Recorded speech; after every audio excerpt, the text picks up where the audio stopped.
So I want to talk a little bit about, one of the key features of this course compared to other principles of economics courses is that I'm highlighting some of the aspects of ethics and how it plays a role in the economy itself. And I want to talk a little bit about public goods provision and in particular national security here. And this kind of raises a question, and how do you induce participation? National security in the sense of the example we did in the class last time was the question of whether to build a wall to protect a group of farmers. And building a wall doesn't take that much sacrifice on the part of individuals. You just have to spend time and you have to stack bricks and stones and you have to build a wall. But what's often necessary in national defense and national security is to actually participate in the Army, to provide for public service in that particular way, and to be willing to go to war and to actually risk your own life in order to provide for the public good.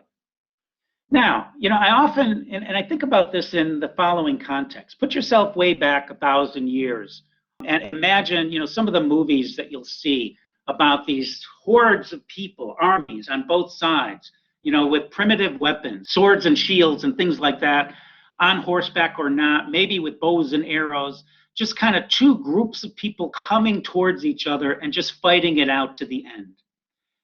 And whenever I see that, I think to myself, who on earth would put themselves in that particular situation? Like, who would stand up in the middle of a crowd of people like that and face a hostile enemy and just be willing to run at them with your weapons and be willing to try to take out all of your opposition and hopefully not get killed? That is certainly not serving your self-interest, okay? Pure self-interest in that particular circumstance should mean everybody runs away and tries to get as far away from the conflict as possible, because the chances you're coming out alive might be very, very slim. So let's step back and say, how do we get those volunteers? How do we get people to participate in those armies? Now, maybe we don't get them to volunteer. Maybe it's because we force people into it by threatening an even greater harm if they don't participate willingly. And certainly that's a part of it. But there's another part of it. And the other part of it lies here. There are some elements of ethics that we talk about regularly, but we don't often talk about in economics. And I want to kind of highlight this and talk about the role it plays in the provision of this public good called national security. So the first is patriotism, or more generally, loyalty. And it's very important, we all grow up and we learn to be loyal to, first and foremost, to our elders, to our parents, to our family. We learn to be loyal to our community, and we learn, most importantly perhaps, to be loyal to our country, to be patriotic, and to say, look, our country has given to us so many things. What are those things? Well, a lot of it is the public goods that we just talked about.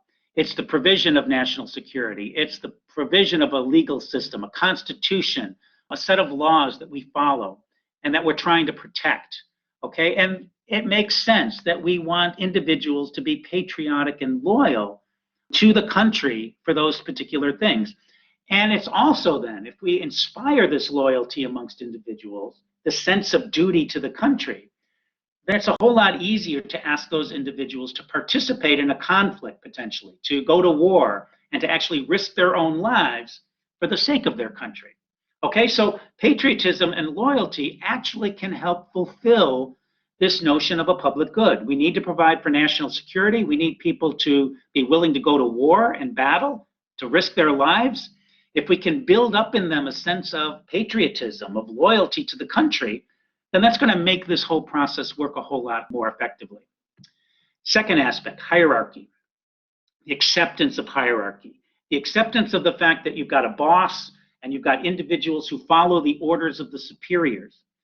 Think about an army and think about how ineffective it would be if every individual decided for themselves what they thought the best option was in the field of battle. If everyone does what they want to do on their own independently, you're going to have a big mess and you're likely to lose any conflict that you face. But if you can get the acceptance of hierarchy, that there's somebody superior that's going to set the rules and tell others what to do, and we follow along, then that organization, that army, is going to function much more effectively. So this is another thing. We need to inspire in people this moral principle of following orders, following this hierarchical, to accept this hierarchy in order to make the organization work. And then the last one I've got here, this last element is courage. Courage is often highlighted as an important ethical principle. It's important to be courageous. And where does this come into play in a big way? Well, in the provision of national security. It's important for people in an army to go out and be willing to risk their lives, to be courageous, to do things under order, even if your own sensibility would say, oh, I'm likely to get killed if I do this. As long as you have this sense of, I'm going to follow orders, I'm going to do what I'm told, I know this is for the greater good, and I'm willing to risk my life in order to participate in this activity or action. If you can get lots of people to believe in that, then you can much more effectively run an organization like an army, like a navy, like an air force, and make it work to your desires or to your intentions. Okay, so these are some principles of ethics which actually do function to help solve this public good problem. It helps make the provision of national security much more effective than it would be if we had a bunch of self-interested individuals who only did what was in their own individual best interest.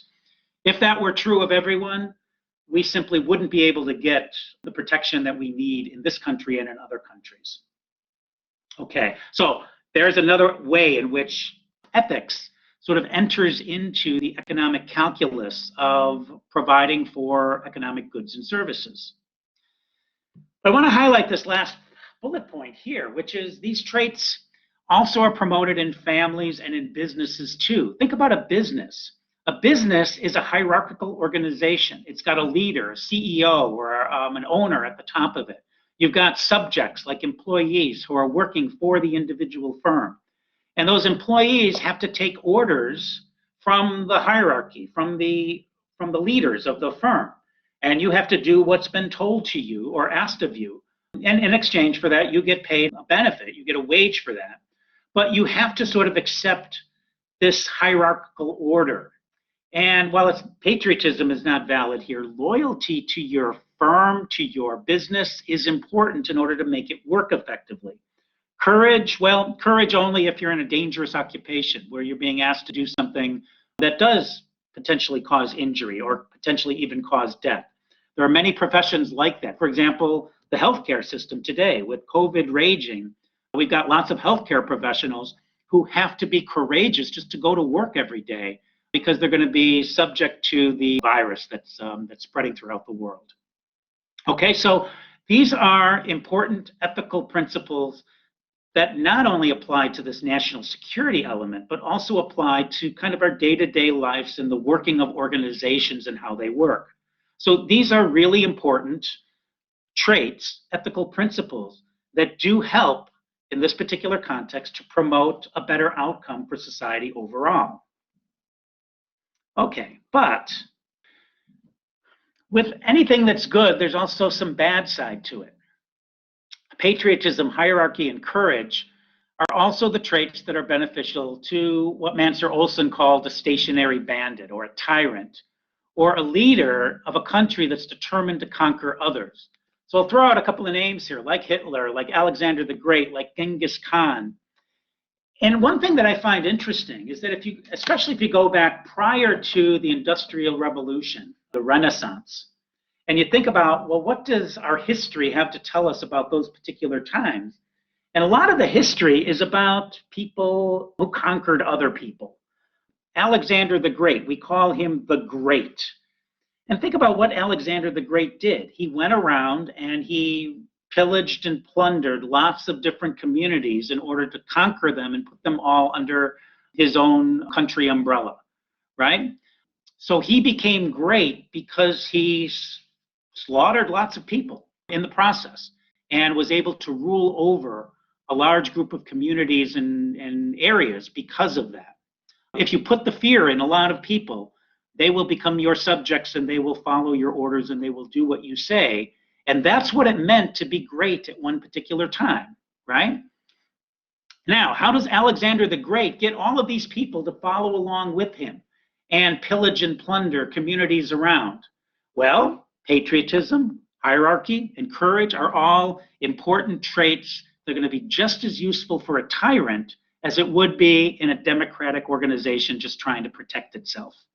Okay, so here's where we get into potential conflicts with these principles. These principles can apply in a good way, but they can apply also in a detrimental way, where the society is diminished, where people are exploited, and where a small group of people, especially the ones in the army, actually make out like bandits as a result of participating in this particular exercise. Okay, so I'd like to suggest that, one thing, loyalty is often raised up, I've got this last line here, is often touted as the highest ethic. Lots of times people say, do whatever you want, but be loyal. Be true to your peers and to your folks around you and to your community and to your family and to your country. That's the most important ethical principle. Well, maybe yes, but maybe we've got to be a little bit careful, and we have to be also cognizant of the fact that maybe we can apply or give our loyalty to individuals who are not really working in the general interest, that are not really there to provide for the public good, but are really trying to take advantage of other people instead. And so we ought to be careful to subordinate our loyalties or be careful to apply them only to people who deserve the loyalty and the patriotism and the courage that's necessary. Okay? The same thing is true for business, the operation of business to improve organizational efficiency. Loyalty and hierarchy can make that function, make a business work more effectively. But it can also facilitate the promotion of bad business behavior. So for example, if you go into a firm and you say, okay, I'm going to be loyal to this firm, they're providing a good product, I'm going to follow the hierarchy, I'm going to listen to my superiors, I'm going to do what they say to the best I can, hopefully move up the ranks and be a part of this organization. All right, great. But if that organization suddenly decides that, oh, it's best for its business to try to deceive its customers and try to steal money away from them in suspicious ways, that's when your loyalty ought to sort of kick in and say, well, is this the right party to be loyal to? Are they following the appropriate principles, these other ethical principles that are perhaps more important? Or do I give my loyalty blindly, regardless of what the person I'm loyal to or the organization I'm loyal to is doing? And a lot of times people face a very important moral and ethical conflict when they can't decide whether to follow their loyalty or whether to follow their sense of the other principles of ethics that they ought to abide by.